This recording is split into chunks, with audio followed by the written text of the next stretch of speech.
Selamat datang di Novella Channel. Terima kasih sudah mampir di Novella Channel. Bantu untuk klik tombol subscribe dan like untuk berkembangnya channel ini.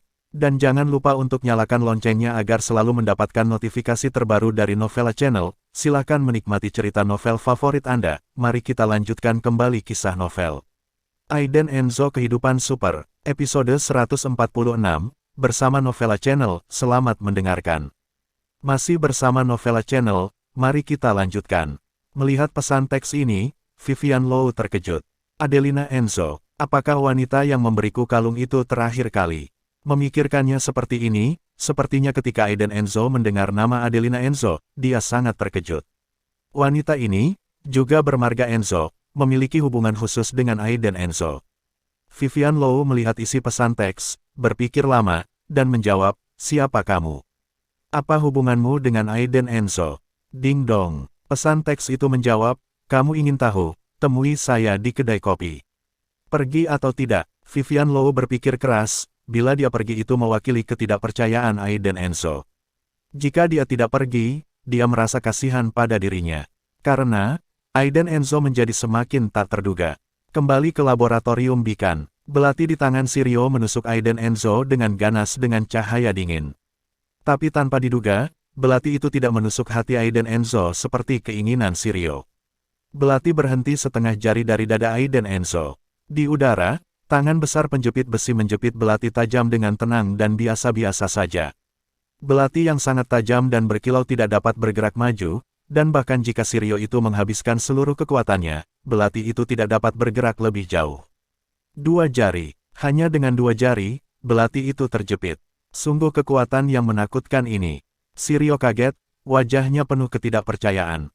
Selama bertahun-tahun pengalamannya, dia belum pernah melihat orang yang berani memegang belati dengan 2 jari. Pria ini terlalu menakutkan, tapi melihat mata pihak lain, sepertinya dia tidak peduli sama sekali, seolah semuanya terkendali. Pada saat ini, Sirio benar-benar yakin, dan seluruh tubuhnya terasa dingin. Bikan, grup Bikan sebenarnya memiliki master yang menakutkan. Mengapa tidak disebutkan dalam intelijen? Selalu ada orang yang sangat ingin mengujinya. Aiden Enzo memandang perlahan ke arah Sirio yang berwajah pucat, dan melemparkan belati ke kakinya.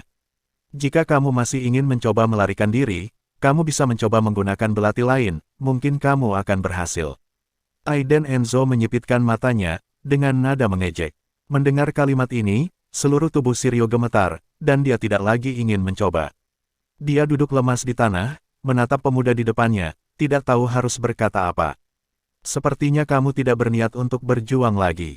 Aiden Enzo mengangkat bahu dan berkata, aku sudah lama bersembunyi di ventilasi AC, tapi aku tidak menyangka kamu begitu pengecut. Setelah Sirio mendengar kata-kata itu, ada sorot keputusasaan di matanya. Dia berpikir bahwa rencananya tidak baik. Dia sangat pintar. Dia menyingkirkan peralatan pemantauan dan menyelinap masuk selama pemeriksaan keamanan, tetapi dia tidak menyangka itu masih dirancang oleh seseorang. Dia masih mengerti alasan mengapa belalang sembah menangkap jangkrik dan Oriole mengikuti di belakang. Aiden Enzo menatap Sirio dengan dingin dan berkata, aku baru saja menebaknya, tapi tebakanku benar. 2 orang di pagi hari itu hanyalah pendahuluan, dan kamu adalah orang yang tepat. Aku akan memberimu semua hartaku. Setelah menjadi pencuri selama bertahun-tahun, Sirio telah menyimpan banyak hal, dan semuanya tak ternilai harganya. Dia berpikir dengan sangat sederhana, tidak ada seorang pun di dunia ini yang tidak rakus akan uang, dia perlu menggunakan barang-barang itu untuk membeli hidupnya, meskipun dia kehilangan hartanya, selama dia bertahan, dia akan memiliki banyak kesempatan untuk mencuri lagi. Aku tidak bermaksud membunuhmu, tetapi karena kamu begitu lugas, aku akan menerimanya. Namun, kamu harus bekerja sama denganku, kata Aiden Enzo datar. Apa, kamu tidak ingin membunuhku? Sungguh. Sirio sangat bersemangat ketika mendengar itu. Apakah kamu ingin hidup? Aiden Enzo menatapnya dengan sedikit kilau di matanya. Saya pikir, katakan, saya berjanji segalanya. Sirio mendukung tubuhnya yang lemas, dan berlutut ke arah Aiden Enzo dengan penuh semangat. Dia tahu bahwa apakah dia bisa bertahan atau tidak bergantung pada pemikiran pria di depannya ini. Dari apa yang baru saja kamu katakan, kamu sepertinya seorang pencuri. Tanya Aiden Enzo, orang ini akan sangat berguna di masa depan. Tidak berani, tidak berani. Itu semua cara untuk memujiku. Shiryo berlutut di tanah dan menatap Aiden Enzo, dengan pandangan sisa hidupnya di matanya. Aiden Enzo tidak peduli dengannya tentang masalah ini, sebenarnya sangat sederhana jika kamu ingin bertahan hidup, itu tergantung pada ketulusanmu. Mendengar ini, Shiryo segera memeluk Aiden Enzo seolah-olah dia telah menggenggam penyelamat. Dia berkata, "Bos, tolong beritahu saya apa yang saya inginkan, dan saya pasti akan melakukannya." "Ikuti kamu." Shiryo masih sedikit bingung, dia tidak menyangka ini akan menjadi permintaan pihak lain. Pada saat ini, hatinya mulai berjuang. Lagi pula, dia sudah menjadi anggota organisasi Stinger, jika dia setuju dengan Aiden Enzo, itu berarti dia akan mengkhianati organisasi Stinger. Untuk mengkhianati Stinger, Anda harus menanggung kemungkinan dikejar dan dibunuh. Tidak ada yang tahu lebih baik dari Shiryo disiplin ketat dari organisasi Stinger. Jika dia setuju dengan Aiden Enzo, maka dia mungkin diinginkan oleh Stinger. Pada saat itu tidak akan menjadi masalah yang sederhana. Memikirkan bos besar organisasi Stinger, Shiryo mau tidak mau bergidik. Pengkhianatan Stinger, Shiryo tidak pernah memikirkan sebelumnya. Tapi sekarang, kenyataan memberinya pilihan yang dramatis. Tidak setuju dengan kata-kata Aiden Enzo, maka dia harus segera mati. Jika dia setuju dengan kata-kata Aiden Enzo, dia kemungkinan akan menghadapi pembunuhan organisasi Stinger. Dia tidak tahu, Aiden Enzo sepertinya bukan anggota organisasi, mengapa dia menerimanya. Aiden Enzo memandang Shiryo dan berkata, "Sebenarnya, kamu tidak perlu berpikir terlalu rumit.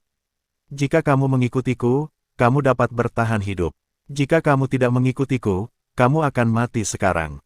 Kamu dapat memilih." Mata Shiryo penuh keraguan, masih berjuang. "Bos, izinkan saya bertanya, mengapa Anda memilih saya?" Shiryo mengangkat kepalanya dan bertanya dengan berani.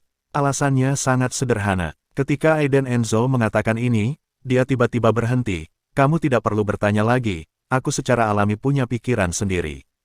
Jangan khawatir, aku tahu apa yang kamu khawatirkan. Ikuti saya, dan Anda akan baik-baik saja. Adapun Stinger, saya tidak berpikir mereka akan ada selama beberapa hari. Jika mereka berani menjangkau lagi, saya tidak keberatan melihat mereka semua terbunuh." "Semua dibunuh," ulang Shiryo, mata penuh kepanikan dan keterkejutan. Shiryo berlutut di tanah, bersujud beberapa kali dan berkata, "Saya bersedia mengikuti bos, dan naik gunung pedang dan turun ke lautan api untuk bos." "Tidak mungkin, jika Anda tidak setuju sekarang, Anda akan mati." Shiryo masih sangat jelas. Aiden Enzo terdiam beberapa saat, memandangi Shiryo yang berlutut di tanah dan berkata, "Bangun, aku ingin kamu tinggal di Sanjiang mulai sekarang, dan aku tidak ingin kamu melakukan apapun. Kamu bisa muncul lagi ketika saya memberi tahu Anda." Shiryo berdiri dengan terhuyung-huyung, memandang Aiden Enzo dengan aneh dan berkata, "Bos, apakah Anda tidak khawatir saya melarikan diri?" Mendengar apa yang dikatakan Shiryo, Aiden Enzo tersenyum ringan, menepuk pundaknya dan berkata, "Jika kamu pergi tidak khawatir, aku pasti akan menemukanmu." Mendengar ini, Shiryo menggigil di sekujur tubuh, punggungnya terasa dingin, dan mata Aiden Enzo baru saja bersentuhan. Itu membuatnya tampak seperti melihat binatang buas, menatapnya dengan dingin. Apalagi pintu ruang penelitian terbuka perlahan, dan sesosok tubuh berdiri di sana dengan dingin. Itulah sumber ketakutan Hydra. Orang itu, hanya berdiri di sana, membuat Shiryo tidak bisa melawan. "Ya bos, jangan khawatir. Aku tidak akan pernah lari. Aku akan mengikutimu sendirian dalam hidup ini." Petik 2. Temukan tempat untuk memulihkan diri. Aiden Enzo melambaikan tangannya dengan ringan, lalu membuka pintu laboratorium dan kiri. Di lembaga penelitian besar, Shiryo adalah satu-satunya yang tersisa. Dia bersandar di dinding dalam keadaan pingsan, berkeringat seperti hujan. Terengah-engah, dia hampir mati di sini. Di pintu ruang penelitian, Dejan Lois telah menunggu, dan berkata, "Nona menghubungi Nyonya Muda." Adelina Enzo. Mata Aiden Enzo berbinar, matanya membeku, dan dia berkata, "Apakah kamu yakin?" "Saya baru saja menerima kabar bahwa Nyonya itu telah pergi ke kafe 1998, dan pihak lain mengaku sebagai Nona." Dejan Lois berkata, tidak ada tanda ekspresi berubah di matanya. Aiden Enzo mengerutkan kening, selalu merasa ada sesuatu yang rumit di balik masalah ini. Apakah Adelina Enzo ini benar-benar saudara perempuannya? Mengapa dia menghubungi Vivian Low secara pribadi? Aku akan pergi ke sana sendiri. Kamu bersiap, tidak perlu menjaga organisasi Stinger, kata Aiden Enzo, lalu berjalan keluar dari Beacon, naik taksi dan pergi ke kafe 1998. Di sini, Vivian Low duduk di kedai kopi, berpakaian sopan, mengenakan rok hitam selutut, minum kopi tanpa suara, menunggu yang lain. Ia melirik jam tangan di pergelangan tangannya. Vivian Low melihat sekeliling dengan cemas, merasa sedikit tidak sabar di hatinya. Pihak lain terlambat setengah jam. Pada saat itulah suara sepatu hak tinggi, bip, terdengar di belakang Vivian Low. Dia menoleh tiba-tiba, dan melihat seorang wanita yang sangat cantik dan modis, berusia awal 20-an, mengenakan rok merah menyala, menginjak sepatu hak tinggi, dengan kuncir kuda diikat, berjalan di atas catwalk, berjalan ke arahnya dengan berbagai postur. Halo, wanita cantik itu datang dan mengulurkan tangan putih kecilnya, sangat murah hati dan anggun, dan senyumnya seperti angin musim semi. Vivian Low berdiri, sedikit terpana. Terima kasih sudah mampir di Novella Channel. Bantu untuk klik tombol subscribe dan like-nya untuk berkembangnya channel ini. Novella Channel akan memberikan lebih banyak lagi cerita novel yang lainnya dalam versi audio.